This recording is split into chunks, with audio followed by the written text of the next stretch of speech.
birthday to you. It's time for a huge BKFK happy birthday to someone in Raleigh, North Carolina. A very special person. Happy birthday, Bert. Happy birthday, a very happy birthday to you. And a happy birthday from me too. Before we get on with the story, we received a message from Henry. Henry received the Buy Kids 4 Kids birthday bundle, and this is what he had to say about it. My name is Henry, and I like my story because was the creature real or not? Was it you or was it not? Was the paper real or not? How interesting. Was the creature real or not? Was the paper real or not? What could he be talking about? You can find out when you get the Buy Kids birthday bundle.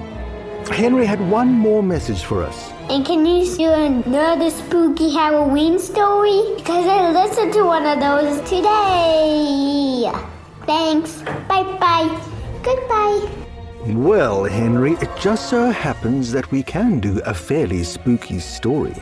Listeners, perhaps you remember we are doing an A to Z of monsters. The last story we did was the Amphisbena.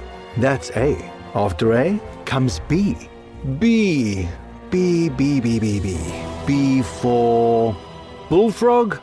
No, not very scary. B for bison? Scary, but it's not really a monster, is it? B for banana face vampire? Yeah, that's not really a real monster, is it? No, we want a real monster. Something from mythology, something that actually, well, possibly existed. What about a basilisk? Okay, Ruby, over to you. The Basilisk.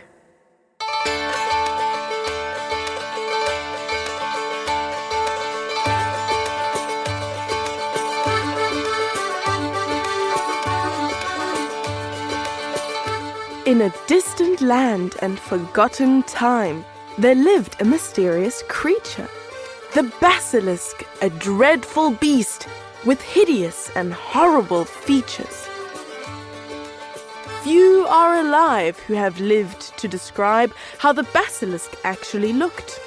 But some information survives till this day in an ancient and dusty old book. The story began when it told of a man who was lucky enough to escape.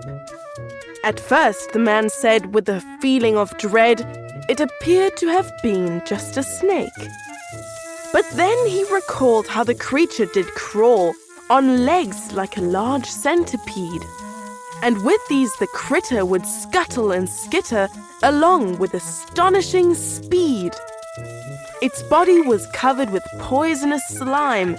It left in its trails all around it. And any poor creature that touched the strange goo would shrivel and die when they found it. Just like a hen was a wobbly crown that jiggled around on its head. And what a surprise if you looked in its eyes, you will instantly drop down dead. While searching for glory continued the story, the man and his friends tried to catch it.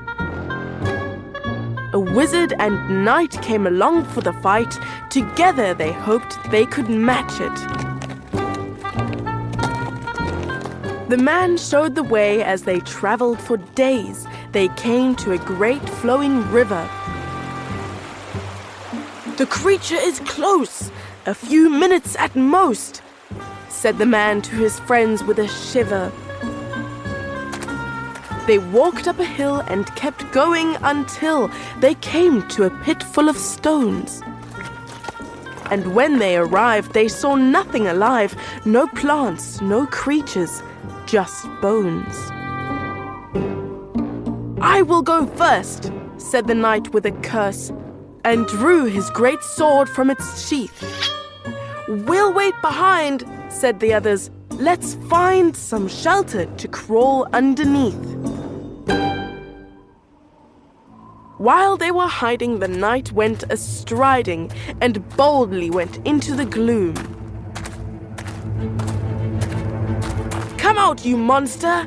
the knight cried out loud, "and ready yourself for your doom!" His anger increased when he heard the great beast, how it hissed and it scuttled nearby. Soon it appeared, but the knight had no fear as he charged and he let out a cry. "You think you can beat me? You cannot defeat me, no matter how hard you might try." He trundled toward it and swiped with his sword, but then looked in the basilisk's eyes. He stopped as he stared at the basilisk's glare with its evil eyes gleaming and bright. He cried out in shock as he fell to the rocks. And that was the end of the night. The basilisk wriggled, the basilisk jiggled its tail in a frightening way. It hissed with delight at the once mighty knight and slithered around where he lay.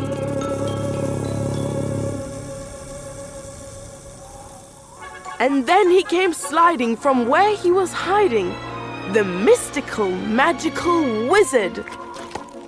"You scaly pest," he cried, "come do your best. You're a miserable, overgrown lizard." He pointed his wand at the ravenous beast. He waved it around as he yelled. He knew he would die if he looked in its eye, so he looked down while chanting a spell. "Mortificatus, mortifici, flibbity flobbity flop." He trembled with fear as the creature came near. In terror, the wizard looked up.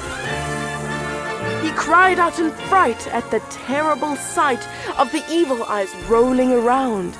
He let out a wail when he saw that he'd failed and lifelessly fell to the ground.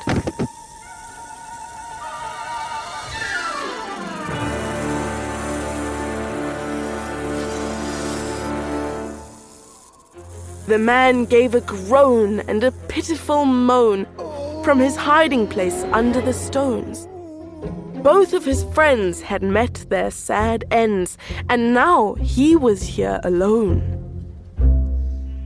How could he conquer this dangerous monster that killed with a glimpse or a glance? The great basilisk was too much of a risk, and he knew he did not stand a chance. In panic, the man gave a cry and then ran. The basilisk scuttled behind him. He sobbed as he fled, and he cried out in dread, for he knew that the creature would find him. The basilisk screeched when it saw the man reach the gurgling river below. He dived in the water as deep as he could and hoped that the creature would go. He tried to keep still, he tried not to move, he tried to preserve all his breath. He hoped and he prayed it would just go away and prevent his unfortunate death. As the man wallowed, the basilisk followed. It came for a closer inspection. It loomed and it leered, it peeked and it peered, and saw its own ghastly reflection. It screeched and howled and shrieked and yowled. It shook and shuddered its head. It wriggled around and then fell to the ground. The terrible creature was dead.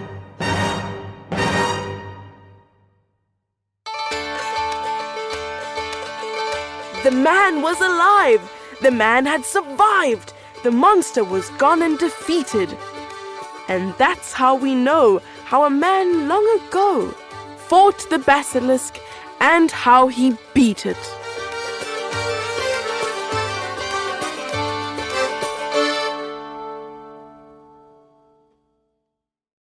Hey guys, if you like this episode, please share it with your friends and family.